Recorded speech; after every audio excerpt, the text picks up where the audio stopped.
Don't worry. I'm a professional. Photography has the power to... Good photography has the power. The power to undo your assumptions about the world. Change your perspective on life. And surprise people with something that they had no idea existed. Inspire, horrify. Stop time for a moment. It is an incredible passport to people's lives. Images are so powerful that they can change the course of people's lives. They can change the course of history. Photography can change the world. Say cheese, guys! I hope you all are having a beautiful Saturday. Today's conversation is not going to be about photography, but it is about a man and a camera who has changed the landscape of our small town, the county town of Staffordshire, Stafford. So it is our responsibility to understand the people who have contributed to make this town a better place, a beautiful place where you and me can have a greater dialogue. So today, this person may perhaps encourage and inspire the next generations. Stay put. Magic. It's magic. My channel is all about inspiration. People inspire you. People come to this world to make it better, and most of the time we find these few individuals who come up, who step up for the task and deliver their level best. Returning something back to the community has been the theme for me always, right? This person has also inspired me in many ways. So Paul, rather than me giving that big intro, I'd rather turn to you and ask, how people know you, and what would be the best introduction to introduce Paul, the man we found in Stafford. Basically, Paul, the man behind the camera. Exactly. It's one of those, isn't it? Because I celebrate 50 years of fundraising this year, coming up, and basically it all started after my auntie took me to see the Battle of Britain film many years ago, well, 50 years ago, and 2 weeks later she passed away of cancer. I'm sorry to hear that. It's one of those things. Many years ago, 50 years ago, cancer wasn't like it is today. Exactly. There wasn't really a cure for it at all. So basically, for the love of her, my auntie Beat, and the fun we had together, made me then start charity work. But I didn't realise what sort of commitment charity work was at that time. I was a 10-year-old boy. And I started, I did a fundraiser with school. The normal child goes and do a charity walk. And that walk is at Rowley Park. Okay. So it's only about a mile away. And we did 10 laps of Rowley Park. Okay. Now, to me, to do that now, it would a piece, a piece of cake basically, isn't it? But when you're 10 and you're setting out, you don't realise that that one event changed my whole entire life. But at the time, I didn't realise that would happen. But when you get to a certain age, you look back and you think, oh wow, I have done a lot of work behind the scenes with people, and my charity work has just gone, well, basically I've taken millions of photographs and possibly helped raise millions of pounds for Stafford. I know the photography that you do is an inspirational thing. Mm-hmm. It's your passion as well. Yes. But what is the message that you want to send to a kid, a young kid who is waiting there to take the reins and want to get a camera and follow his passion, but he's unsure what kind of industry that I will be able to be a part of because of the world that we are living in? So for a kid, what is the message you got? Well, nowadays a lot of children have mobile phones. They are very good. You're actually working with mobile phones now. But when I went on holiday, I took my cameras, and there was a lot of people taking with their mobile phones. A lot of the people stopped me who were behind the scenes, like at Tower London, the guards and that, said, oh, you've got a camera. Well, yes, I've got a camera. The best thing to do, if it's your birthday or Christmas and your mum and dad could afford it, or ask your aunties and uncles to put everything into a pot and say, I'd like a camera. Start with one of the cheapest cameras around. Yes. You know, simple camera, and just start taking photographs. And if you've got the gift, now I say a gift, if God gives you the gift of photography, which I am very pleased to say he did that to me, it'll start to shine. Say take a 10-year-old boy, or girl, and he wants to take photographs and start doing that. Schools nowadays can help. You just have to ask. Exactly. And if you don't ask the question, you don't get the answer. And like I just said, ask aunties and uncles to put money together to buy your mobile, a camera. Yes, you can get a mobile phone as well, but get the camera and just start taking photographs. You can go to the town park, take some beautiful photographs of the flowers over the year. And autumn time, at this time of year, the colours are going to be amazing. So sorry if you can't get a camera till Christmas, but you know, don't keep asking for these, you know, Nike shoes that cost as much as a camera with a lens. Don't ask for them no more. Ask for something sensible that you could change people's lives. Well, you got a job role in here. Let's explain what you are doing in here as well. About 10 years ago, my mum's friend said to me, look, I know you're having trouble doing your photography for charity on a Sunday, but also wanted to go to church. So she says, why don't you come to the 8 o'clock service? So we sat up there for the 8 o'clock service. It finished about 8:45, 9 o'clock. And that gave me then the chance to actually go and do my charity work, as well as praise God. So I've been in St Mary's for about 10 years. And then COVID struck. The services at 8 o'clock all finished. So I came into the 10:30, 10 o'clock service. And because COVID was on, there wasn't any events going on. So a bit of a rest, a bit of a chill. And I got asked by the Reverend if I'd be a warden. At that point, I didn't realise what a warden was. Yes. I thought it was just somebody to help around the church. It is. But you are literally helping everybody in the church. You are the next level down, I would say, from the ministers. And I work with Sue. Sue's the main warden. Okay. And so I let Sue do what she needs to do, and I'm there to help. So, yeah, I've got this beautiful building. It's like my second home. I've got the keys to it. It's great. And on a Sunday morning, I'm here an hour and a half beforehand, and I have private time with the Lord. And that is what I love to do. I am pretty sure there are so many people in here who have the will, but at the same time, they don't have that courage. You know, are they going to accept me? Yeah. You know, I'm going to go to church, I'm going to do this event. Are they going to accept me? I want to help the community, but they don't have that courage. So for those who don't have that courage with good hearts, what's the message? Well, basically, put one step forward. And you can only do that yourself. Yeah. It's like, I'm the Royal British leading photographer for Stafford Borough. And basically, I got my camera. Yes. And it's a true story. Got my camera, and the cenotaph is just yards away. Okay. Okay. So if you go to St Mary's Church, turn around, the cenotaph is there.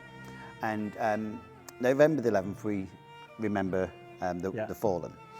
So I'm there with my camera, and I start taking photographs. This is about 12, 13 years ago. I'm the only one there taking photographs. This is a massive event for Stafford, okay? You've got the Army, the Navy, everybody you can imagine there, laying wreaths, and I'm taking photographs. But no press, no radio, nobody, except for me taking photographs. And the mayor, the MP at the time came over to me and says, thank you. Jeremy Lefroy came over and said, thank you for taking the photographs. I says, well, there's nobody else, so I thought I'd just do it. So as I've just said, one step forward. As long as you are not breaking the law, because with a camera you can overstep the mark. So just have your boundaries in your mind before you step forward. I was very lucky at the time because I was just taking photographs for the community. And when you take a photograph, you're not just taking it for the community, you're taking it for history. And history is what we're here for. Exactly. The future will be our future, but the history is our history. And without those photographs, there wouldn't have been any history of that event.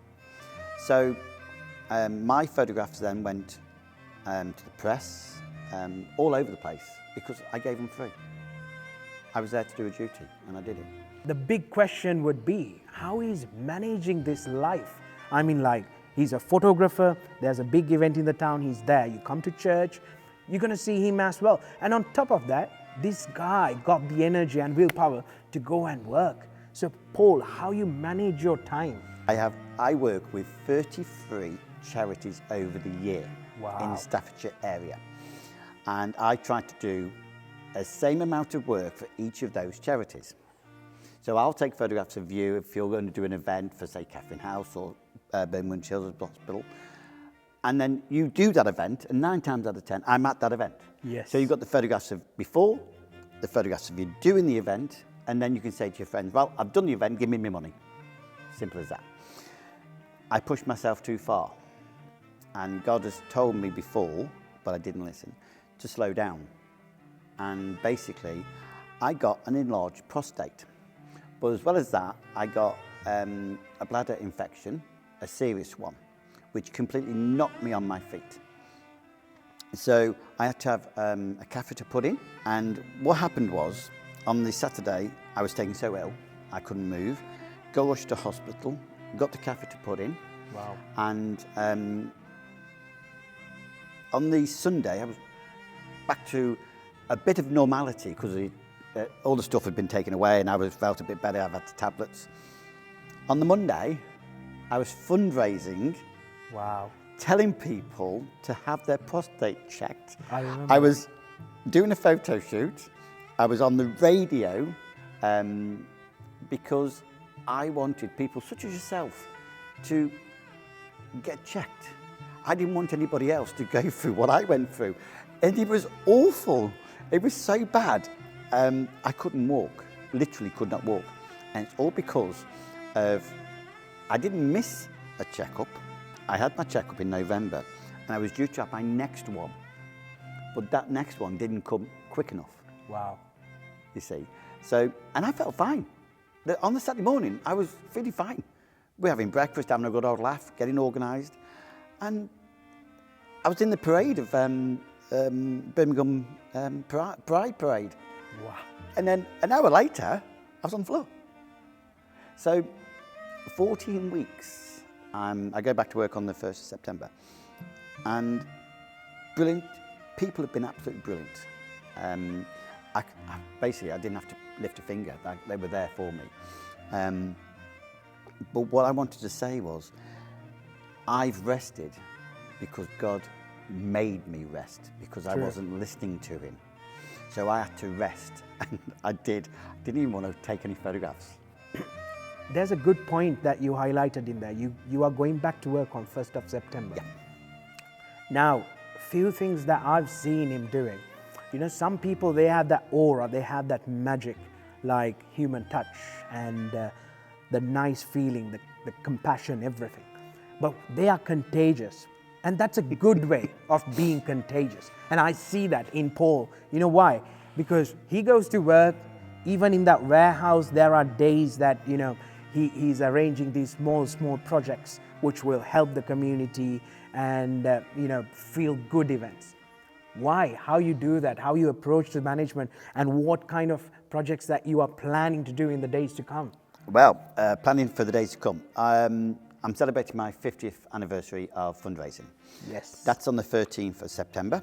We're planting a tree in memory of anybody that passed away what we tried to help. That's it. Such as your friend. That's going to go into Victoria Park. On the Sunday, we are going to walk from where I started my fundraising in Rowley Park to the memory tree and just having a little time there. Brilliant. It'll mark 50 years of fundraising. But that tree that will be put there is for anybody. It's to celebrate my 50th, but you can actually come down after the 13th, after the 17th, grab yourself a cup of coffee, and then go to the tree. And some people might think, well, why a tree? Well, you've got a bench, you can sit on the bench, but a tree will grow. Just like the love we have for everybody, it grows. And that tree will then grow, not just for say, the next 50 years. It'll be there for life. So hopefully, when I go, somebody will be sitting there, say 10 years later, and say, there you go, Paul, you know, I'm here, by your tree.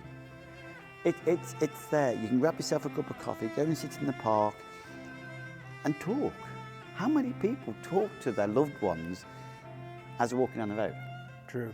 You know, I talk to my mum every day.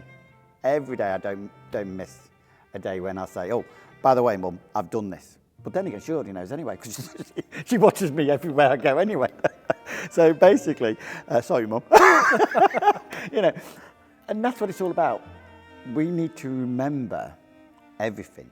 And through photography, through the walk, we will do that. And the next part of it, we've got the Royal British Legion Poppy Appeal, which I have launched for them for the last 11 years now. I do again off my own bat, basically. We're using the school, Castle Church Primary. It's a private event, but we invite the Royal British Legion, all them people. We get them involved. We get the children involved this year because children must remember what people fought. So it's a biggie this year because of my 50th. It's a big one this year. And it's all planned. Everything from the time people come to the time people go, everything is planned. And because I'm using the school, Castle Church Primary, we will be remembering the Highfields Fall. Wow. By also, because I did their garden for them, a garden of remembrance. So we will be planting a tree there again for the children, as well as the Royal British Legion. So add the two together, it's going to be a very emotional 2 hours. As I said, that's a private event. And then I'm hoping, this is still in the planning, to have a concert here on the 28th of October, which is a Saturday. I've got people interested to be here. Like I said, it's all in the planning. I had to stop it. I couldn't do anything because of my illness. I didn't want to do anything because of my illness. But I'm getting back on track. And people say, look, you can do this. We'll help you do that. You can do this. And we're going to have a concert here of Staffordshire people. The Naked Sundays are coming in. They're a big, massive band. And we're going to show that we all will remember for the Royal British Legion on that Saturday.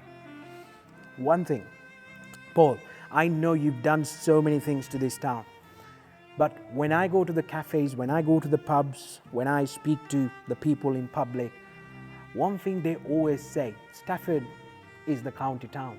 Oh yeah. But do we actually get the value that we deserve? No, we don't. And how should we work around it to make sure that this town still has got its powers and values? We, Staffordshire people, Staffodians as they call Staffodians. them, are amazing people. We are an amazing people.